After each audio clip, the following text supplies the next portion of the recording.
ini kita mau kemarin udah beberapa tugas mengenai manajemen pelayanan. Kenapa saya suruh HACCP? Karena salah satu SOP untuk manajemen pelayanan itu kita mempelajari HACCP selain yang ISO. Jadi kalau misalkan nanti kalian lulusnya mau ke rumah sakit, kan nanti di rumah sakit kan bagian instalasi gizi. Nah, kalian belajar itu juga.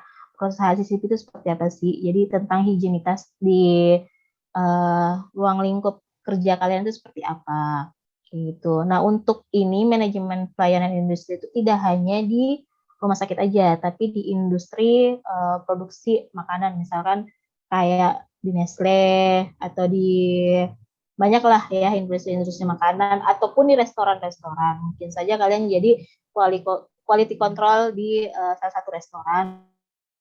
Nah, kalian harus pelajari tentang manajemen pelayanan industri itu seperti apa. Tuh. Jadi adapun sejarahnya itu pemberian makanan massal telah dilakukan sejak zaman dahulu. Diduga dimulai pada tahun 600 Masehi, itu pada saat pembangunan piramid. Pada zaman dahulu penyelenggaraan makanan dilaksanakan secara berkelompok, belum dikelola secara profesional dan jauh dari tujuan komersil. Jadi itu dulu itu manajemen pelayanan industri itu lebih ke kerja sukarela, mungkin kerja untuk mengkomersialisasikan sebuah program seperti itu. Penyelenggaraan makanan kelompok secara lebih profesional baru dimulai pada abad ke-17 bersama dengan awal revolusi industri di Eropa. Saat itu dirasa perlu usaha untuk meningkatkan produktivitas kerja para pekerja di berbagai industri. Karena alasannya itu apa? Karena beberapa alasan dilaksanakan manajemen pelayanan itu karena adanya mobilitas masyarakat yang tinggi. Terus banyaknya wanita yang bekerja di luar rumah, jauh dari lingkungan keluarga, tidak bebas meninggalkan tempat kerja, gaya hidup, meningkatnya pendapatan. Karena kan sekarang perempuan-perempuan itu hampir 50% itu bekerja di luar rumah gitu. Walaupun sebenarnya kesininya itu perempuan-perempuan itu lebih memilih untuk kerjanya tetap di rumah sebagai rumah tangga, tapi ada sampingan yaitu online dan sebagainya karena lebih menguntungkan kan. Nah, seperti itu. Jadi di abad ke-17 itu dirasa perlu karena adanya beberapa alasan seperti ini.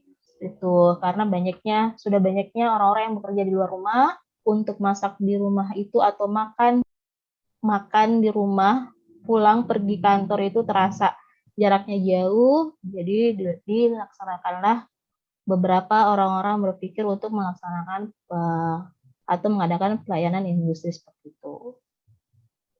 Penyelenggaraan makanan kelompok dapat dibedakan menjadi beberapa bagian.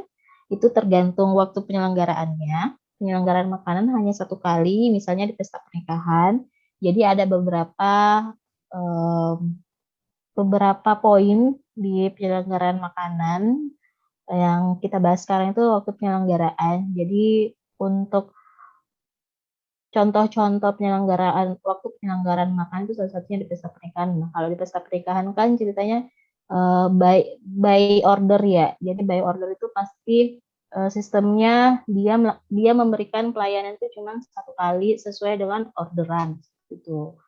Nah, salah satu contohnya pesta pernikahan atau pesta-pesta lain atau rapat-rapat yang dilaksanakan cuma sekali, nggak intens atau tidak tiap hari. Penyelenggaraan makanan secara tetap untuk jangka waktu tidak terbatas, misalnya dalam lembaga pemasyarakatan, kampus atau mahasiswa. Nah, kalau ini kan lebih ke intens ya, tiap hari dilaksanakan penyelenggaraan makanan. Penyelenggaraan makanan dalam keadaan darurat ini contohnya jika ada perang, ada bencana alam, seperti itu. Jadi kalau ada bencana alam kan ada dapur umum ya. Nah, itu salah satu penyelenggaraan makanan melihat waktu penyelenggarannya seperti apa. Adapun sifat penyelenggaraannya itu penyelenggaraan makanan yang bersifat komersil, misalnya kafetaria, restoran, rumah makan, dan penyelenggaraan makanan bersifat non komersil, misalnya rumah sakit atau panti asuhan. Untuk sifat penyelenggaraannya ini lebih ke cari keuntungan ya. Kalau kita membahas tentang komersialisasi itu pasti kita bahas tentang besarnya keuntungan atau sifatnya menguntungkan untuk kita melakukan penyelenggaraan tersebut. Nah, kalau di rumah sakit kan tidak ya. Kita tidak mengambil keuntungan dari kita menyelenggarakan makan tersebut, tapi kita memang menyediakan karena itu adalah sebuah kewajiban. Tempat penyelenggaraan ada jasa boga, di mana tempat penyajian berbeda dengan tempat memasak makanan, misalnya pada jamuan makan, rapat atau kantin. Jadi tidak langsung masak di situ, misalkan dipesan di mana. Jadi itu jenisnya kayak catering gitu ya. Makanan institusi di mana tempat memasak dan penyajian makanan berada di satu tempat, ini kayak asrama gitu. Jadi kalau misalkan ada sekolah-sekolah boarding school atau asrama-asrama, itu biasanya tempat masaknya di situ, jadi kelihatan tinggal ngambil makanan, kita bisa lihat orang-orangnya masak di situ. Ciri-ciri penyelenggaraan makanan komersil itu tadi yang saya bilang berorientasi pada untung, yaitu laba. Jadi pasti kalau kalian mau tahu itu penyelenggaraan makanan pelayanan industri dan gizinya komersil, pasti dia orientasi usahanya itu ya laba itu. Makanan laku dijual, dana penyelenggaraan menyesuaikan menu, kualitas cita rasa diperhatikan, berorientasi pada kepuasan konsumen. Nah, ini penyelenggaraan makanan misalnya kayak tadi kita bahas tentang sifat penyelenggaraan makanan yang non komersil. Rumah sakit itu kan tidak hanya melihat rasa ya. Kalau kalian di rumah sakit kan biasanya kayak rasanya itu nggak terlalu enak ya.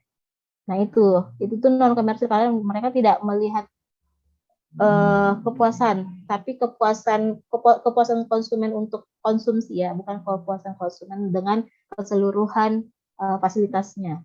Makanya rumah sakit itu tidak masuk di non komersil, tapi dia non komersil. Kok nggak mau jalan? Makanan komersil, tempat makan tadi dibahas, restoran dengan menu terbatas, kafetaria, terus kontraktor makanan, melayani industri, pabrik kantoran, misalnya kayak catering ya. Tempat penginapan, restoran, hotel, motel, dan lain-lain, itu seperti kayak warung mobil. Kan udah warung mobil itu sekarang banyak ya, bertebaran di daerah Jakarta itu udah banyak banget mobil-mobil yang dijadikan tempat makan atau produksi makanan. Apa ya nama kerennya? Ada yang tahu nggak nama kerennya warung mobil itu? Lupa deh. Food truck, ya betul. Mesin makanan atau minuman. Jadi food truck sekarang itu lagi in di Jakarta. Jadi kalau mau buat usaha bisa tuh food truck. Non komersil menu disesuaikan dana. Jadi seperti kayak rumah sakit, panti asuhan. Kalau panti asuhan kan dia lebih ke sumbangan ya, atau donasi dari para pendonatur. Seperti juga rumah sakit kan sesuai dengan fasilitas yang dia bayarkan di rumah sakit itu. Makanya menunya itu sesuai dengan dananya seperti itu. Pembayaran dilakukan tidak secara langsung, kurang memperhatikan kepuasan konsumen. Maka itu makan di rumah sakit itu beda VIP, biasanya beda VIP-nya, biasa beda dengan bangsalnya. Kalau VIP itu lebih banyak ragamnya, kalau bangsal itu tergantung dia sakitnya apa, nah dia diberikannya apa. Tidak berorientasi mengambil keuntungan, berorientasi untuk memenuhi kebutuhan konsumen tersebut. Nah, ini makanan institusi, makanan karyawan, makanan anak sekolah. Makanan anak sekolah ini jika sekolahan tersebut melakukan breastfeeding. Jadi ada siang atau makanan sore di sekolahnya. Kan biasa ada tuh sekolah-sekolah, kebanyakan sekolah swasta. Kalau sekolah negeri itu lebih ke kantin. Asrama, rumah sakit, panti-panti, panti jompo, yatim piatu, atau panti kelainan, penjara, pelatnas, dan transportasi. Transportasi ini seperti kayak kereta, seperti kayak pesawat, itu kan ada makanannya. Jadi mereka penyelenggaraannya itu by ini juga by tender sebenarnya kalau untuk makanan institusi. Penyelenggaraan makanan di rumah sakit salah satu komponen penyembuh penyakit sebagai acuan oleh masyarakat dalam penyediaan makan sehari-hari dikelola oleh ahli gizi. Jadi kenapa ahli gizi itu dibutuhkan di rumah sakit? Ya salah satunya yang berperan penting dalam penyembuhan seorang pasien, ya kalian seorang ahli gizi karena kalian yang menentukan makanannya seperti apa, yang sesuai dengan penyakitnya seperti apa. Karena makanan adalah salah satu faktor yang bisa membantu mempercepat penyembuhan.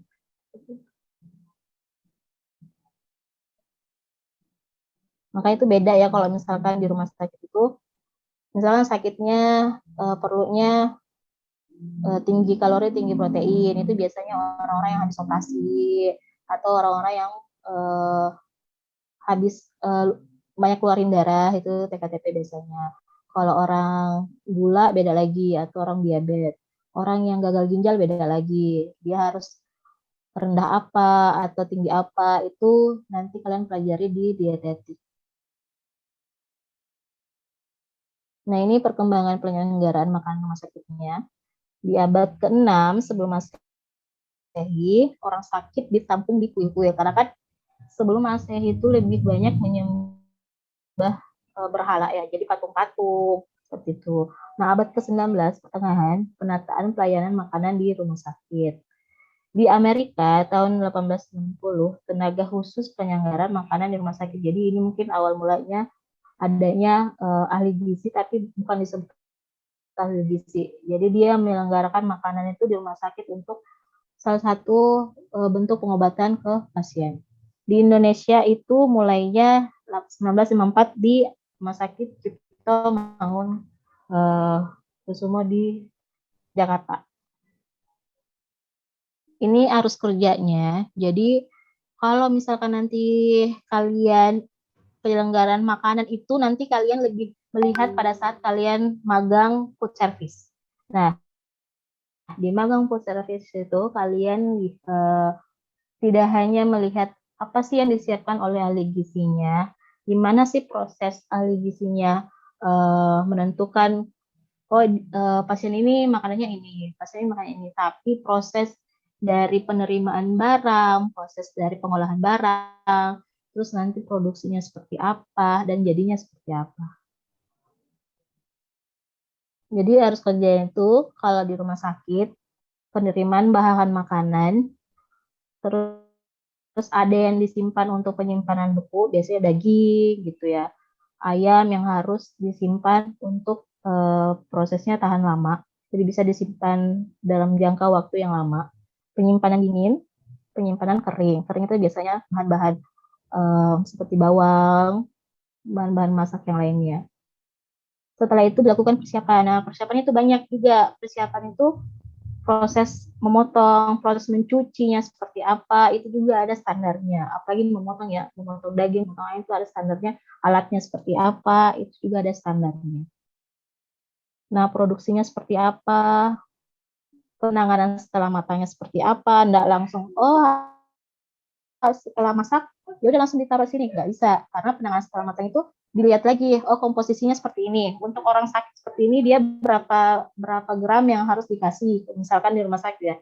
Kita bahas di rumah sakit karena kebanyakan nanti proses penyelenggaraan makanan industri, apalagi kalau kalian ingin masuk rumah sakit, nah ini bisa dipelajari dari sekarang. Kalau industri komersil di restoran, atau kalian jadi quality control di suatu pabrik, atau di suatu misalnya kayak Indofood atau Nestle, itu lebih ke higienitasnya, komposisinya udah pas atau belum, tapi komposisinya itu sudah ditentukan oleh perusahaan dan mereka sudah berkonsultasi dengan ahlinya. Gitu.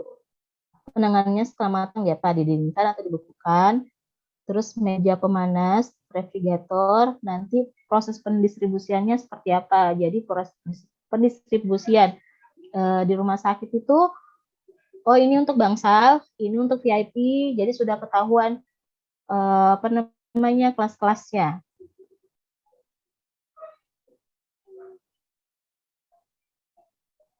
Faktor yang mendorong perkembangan penyelenggaraan makanan komersil.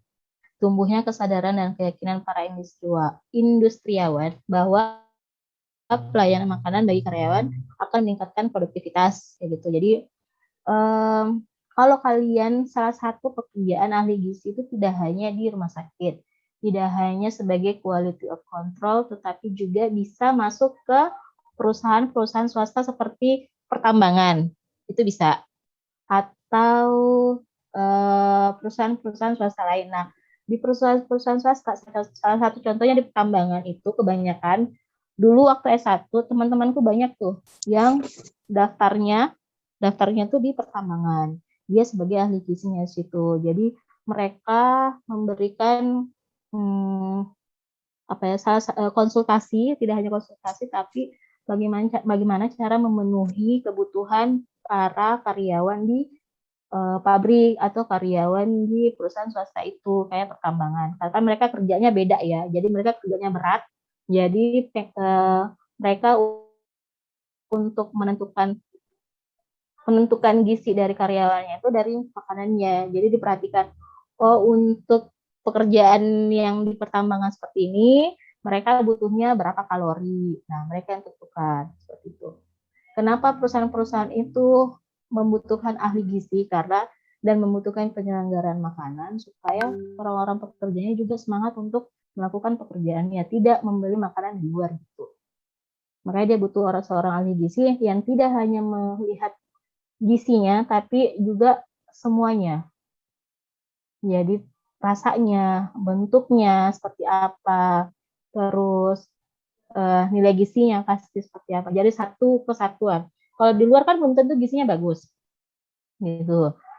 Rasanya enak tapi belum tentu bagus. Makanya dibilang makanan sehat itu belum tentu enak, gitu. Dan makanan enak itu belum tentu sehat. Jadi makanya orang-orang perusahaan itu pengen seorang ahli gizi yang udah tahu ini ahli gizinya, tapi dia juga tahu gimana sih membuat makanan yang enak sesuai dengan kebutuhan dari para karyawannya.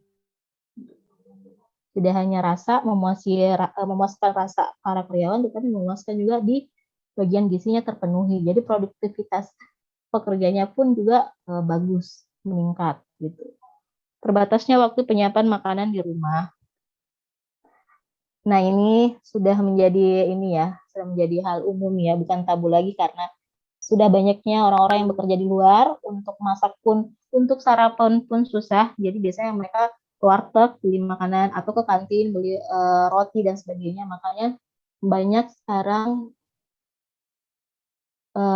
berseliweran atau menyebar restoran, entah restoran cepat saji, entah restoran yang cuman menyediakan kopi. Biasanya kalau orang sarapan itu cuma kopi gitu, atau burger aja, atau toast aja gitu. Makanya orang-orang itu sekarang banyak yang melakukan penyelenggaraan makanan komersil. Lokasi tempat bekerja yang jauh dari rumah. Nah, ini tadi yang saya bahas. Dulu itu bisa jadi mereka bekal, tapi sekarang untuk membawa bekal itu sibuk, belum bangunnya, belum macetnya dan sebagainya. Untuk kembali makan siang ke rumah itu butuh waktu yang lama, apalagi di Jakarta yang macetnya minta ampun. Jadi mereka susah menghasilkanlah keputusan untuk yaudah saya makan di luar. Memudahnya kebiasaan tradisional atau gotong royong.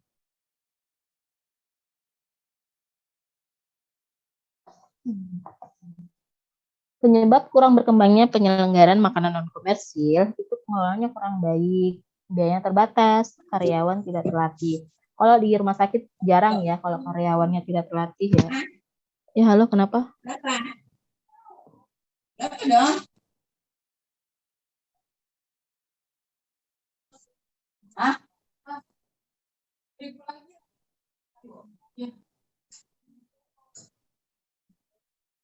Udah 6.000 kan ya? Panggilan Raudo. Udah nggak apa, udah saya iniin mood kok. Pengelolaan kurang baik, biaya terbatas. Jadi ini sih lebih ke non komersil, salah satunya tadi apa, panti asuhan kan. Panti asuhan itu bukan acuannya itu donatur. Jadi kalau misalkan donaturnya kurang, ya udah untuk penyelenggaraan makanan di panti asuhannya pun terbatas. Biasanya mereka dengan donatur yang besar bisa memberikan ayam misalkan, tapi dengan donatur yang berkurang, ya dia cuma memberikan telur. Yang penting proteinnya tetap ada, kayak gitu. Karyawan tidak terlatih. Kalau di rumah sakit, karyawannya terlatih, sudah tahu tentang prosedur dan sebagainya. Kalau di panti asuhan, ya orang-orang yang bisa masak aja, tapi belum tentu tahu standar dan prosedurnya seperti apa.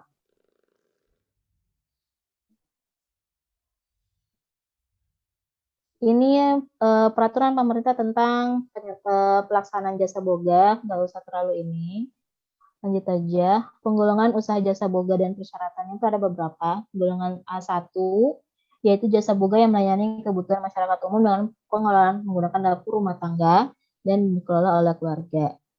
Persyaratan khusus golongan ini adalah ruang pengolahan tidak boleh merangkap ruang tidur. Jadi ini contohnya dapur yang tidak bersamaan dengan kamar tidur, kecuali kayak kontrakan ya, berarti itu nggak masuk. Kontrakan itu kan dia tanpa sekat ya biasanya. Ada yang kontrakan satu yang ada sekatnya, ada yang tidak. Nah, tanpa sekat itu biasanya dapur sama ruang tidur, ruang tamu itu sejalur gitu. Jadi nggak ada sekat. Mempunyai lemari es sebagai tempat penyimpanan, fasilitas cuci tangannya ada. Kalau rumah-rumah yang tidak ada cuci tangannya, itu untuk membuat usaha jasa boga mereka harus menyediakan wastafel sendiri. Jadi jasa boga itu harus tahu standar dan operasionalnya itu seperti apa. Jadi ada SOP untuk pembuatan jasa boga. Misalkan kamu di rumah nih mau buat industri jasa boga. Jadi kamu harus tahu oh dapurnya seperti apa, terus cara apa namanya alat-alatnya seperti apa, persyaratan yang harus dipenuhi seperti apa. Nah, ini salah satunya. Golongan 2 jasa boga yang melayani kebutuhan masyarakat umum dengan pengolahan yang menggunakan dapur rumah tangga dan mempekerjakan tenaga kerja. Persyaratan khususnya, ruangan pengolahan tidak boleh merangkap ruang tidur, sama ya. Mempunyai lemari es sebagai penyimpanan, fasilitas cuci tangan, fasilitas ganti pakaian bagi karyawan, ruang pengolahan terpisah dari ruang lainnya. Ini kalau kalian pernah lihat produksi pabrik seperti ini. Maksudnya yang jasa boganya yang sudah gede ya. Jadi mereka ada karyawan, mereka memperkerjakan, tapi mereka mempunyai baju untuk proses perindustrian, pengolahan, produksi dan sebagainya, pengemasan dan sebagainya. Golongan A3, jasa boga yang melayani kebutuhan masyarakat umum dengan pengolahan makanan menggunakan dapur khusus dan memperdayakan tenaga kerja. Ini hampir sama, ruangan pengolahan terpisah dari tempat penyimpanan makanan, tersedia lemari pendingin, mempunyai alat pengangkutan dengan konstruksi tertutup, makanan disajikan dikemas secara mencantumkan nama dan izin usaha. Pada kendaraan tercantum nama perusahaan dan izin usaha. Nah, ini jasa boga yang biasanya menyediakan catering. Kalau catering kan ada cap nama atau stiker nama dan dia biasanya oleh apa ya minibus atau truk gitu, yang truk makanan itu kan. Nah itu biasanya itu yang golongan A3 jasa boganya udah agak gede. Golongan B jasa boga yang melayani kebutuhan khusus asrama, penampungan jemaah haji, asrama transito, pengobatan lepas. Persyaratannya mempunyai tempat pembuangan air limbah. Jadi ini udah lebih besar ya. Karena kan biasanya kalau ini jasa boga yang golongan B itu biasanya menangani tender. Makanya dia harus SOP-nya itu ketat. Ruang kantor, penyimpanan makanan, dan pengolahan makanan harus terpisah. Jadi sistem administrasinya pun ketahuan kalau di golongan B. Fasilitas pencucian, pelatihan penyucian bahan makanannya seperti apa, fasilitas pencuci tangan bagi karyawannya harus tahu seperti apa, dan penyimpanan makanan dingin sampai minus 10 derajat Celcius. Golongan C, jasa boga yang melayani kebutuhan alat angkutan umum internasional. Mempunyai dapur khusus untuk pengolahan dan mempekerjakan tenaga kerja. Persyaratannya, ruangan dilengkapi dengan pengatur suhu ruangan, fasilitas pencucian alat dan bahan harus dari logam tahan karat, lemari pendingin untuk menyimpan makanan harus terpisah dan masing-masing jenis makanan. Jadi Ini ada freezer untuk daging, freezer untuk bukan freezer ya, tempat pendingin untuk yang simpan sayur-sayuran, simpan bahan makanan yang lainnya. Mempunyai gudang yang dilengkapi dengan rak-rak penyimpanan. Misalnya di situ dia simpan telur, dia simpan tepung, dia simpan gula dan sebagainya. Itu biasanya industri yang udah besar.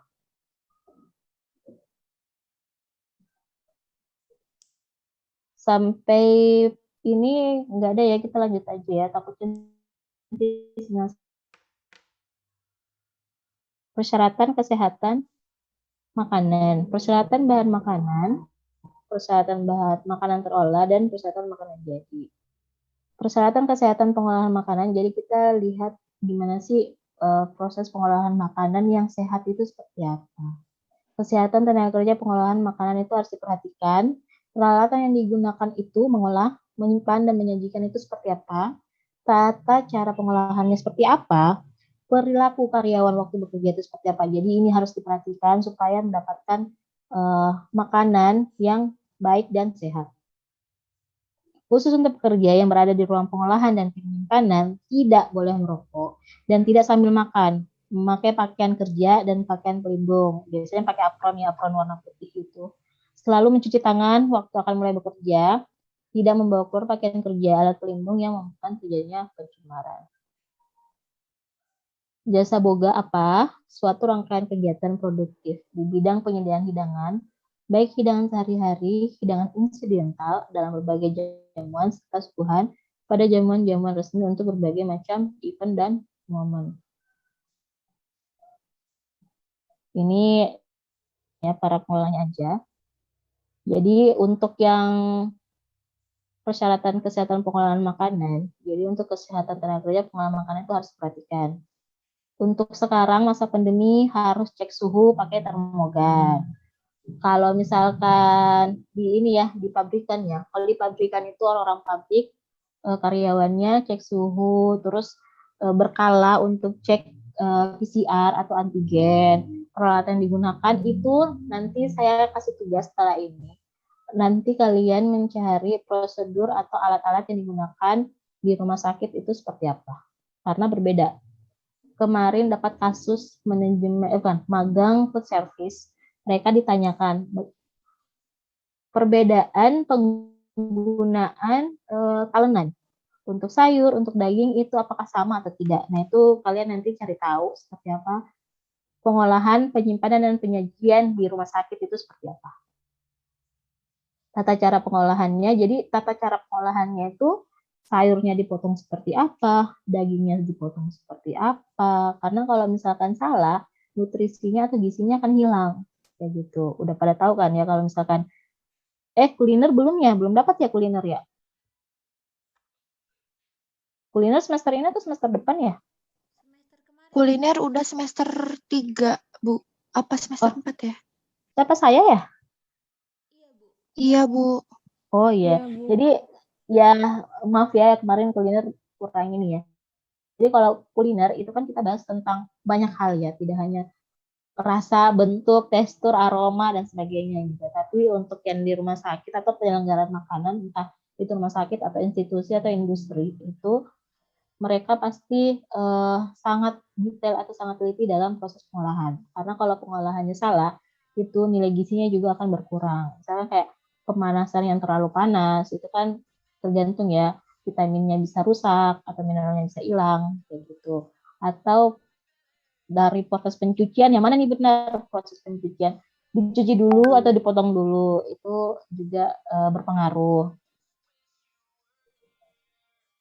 Sama halnya dengan perilaku karyawan waktu bekerja. Apakah waktu bekerja dia kebanyakan berbicara, kebanyakan cerita, tidak memakai alat pelindung.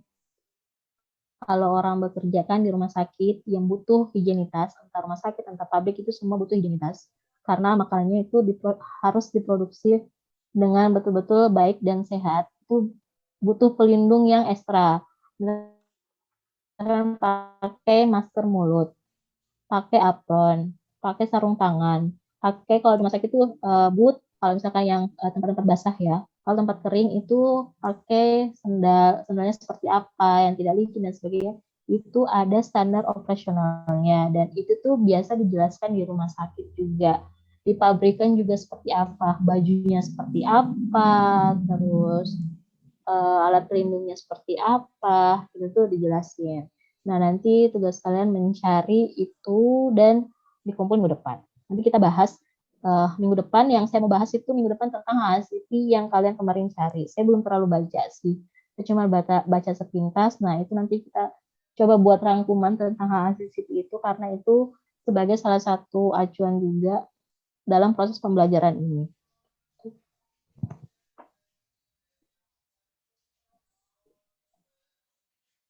Benar ya.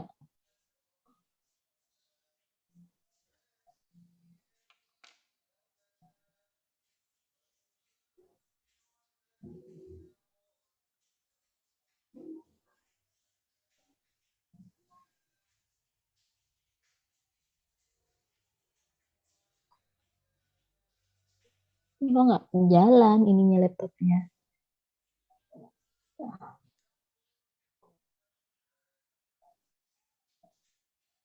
Sampai tadi ada yang mau ditanyakan?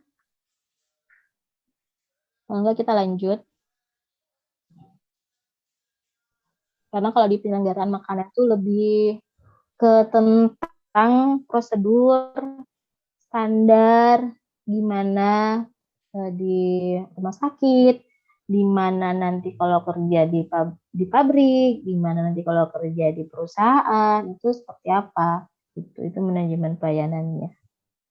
Ini kita bahas tentang budaya makan. Jadi di manajemen pelayanan itu tidak hanya tentang penyelenggaraannya, tapi tentang keseluruhan di penyelenggaraan tersebut.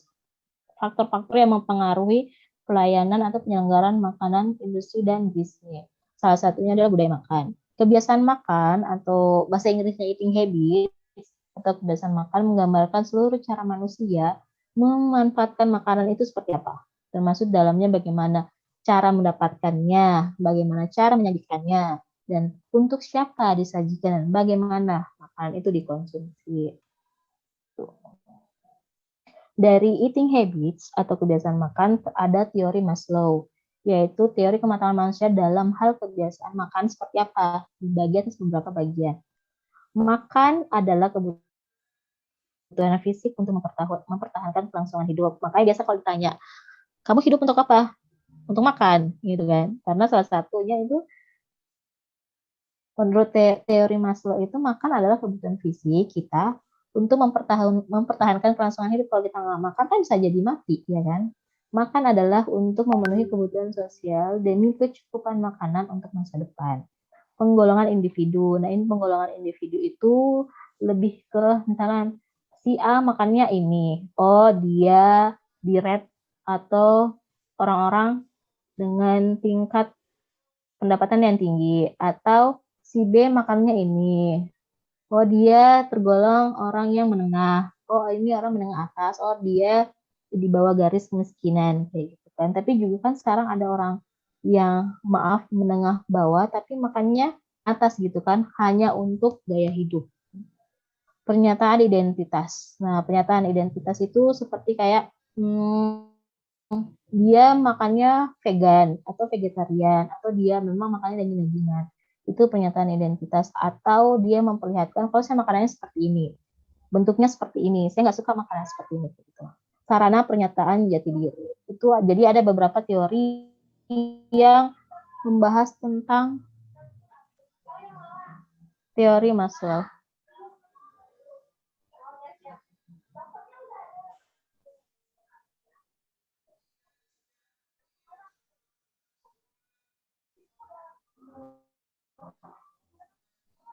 Nah, ini ada tugas tapi nanti aja.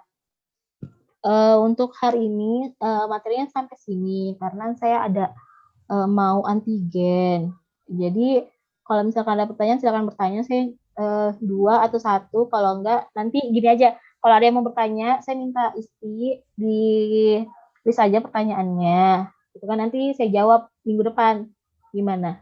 Soalnya saya udah dipanggil untuk antigen. Iya, Bu. Boleh nggak, Iya, nggak apa-apa. teman-teman? Ya. Iya, nanti Isti tolong di ini Isti ya. Iya, Bu. Di list pertanyaan-pertanyaannya. Nanti kabarin saya, minggu depan dibahas. Oke, kalau ada yang mau bertanya lagi minggu depan, nggak apa-apa. Ya. Ibu tadi untuk tugasnya apa ya, Bu? Oh iya, tugasnya nggak usah dulu aja kalian. Nanti kita bahas tentang pertanyaan-pertanyaan aja dulu kalian sama hasil yang kalian kemarin buat. Ya, saya buat rangkumannya dulu. Oh iya, baik Bu.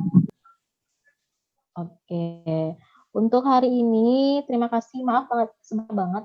Tapi semoga paham. Nanti kalau nggak paham nanti dibahas ya. Soalnya saya ditunggu. Maaf banget ya. Nanti kita ketemu lagi minggu depan di hari Jumat aja kali ya. Lebih enaknya ya. Jam seperti Iya, ini Bu, hari atau seperti apa? Iya, setelah Jumat ya. Kalau kita Yang sih lain hari gimana? Jumat nggak ada. Ya udah hari Jumat aja ya. Ya, Bu. Jam ya seperti inilah ya. Nanti dikabarin lagi